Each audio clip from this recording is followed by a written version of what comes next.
This is the Turning Technologies QT2 response clicker. So this is what's used in a classroom environment.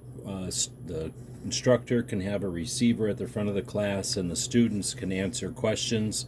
You tune into a specific channel from the instructor.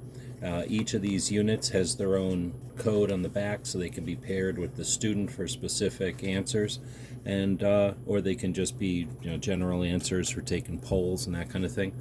So these offer an electronic wireless interface in the classroom for collaborative or testing, and these are pretty neat. So they're pretty ergonomic. They've got a backlit display, a full keyboard, QWERTY keyboard with the number row. They also have a function row for doing extra keys, and some settings. So pretty handy device, and they do use AAA batteries on the back. The QT2.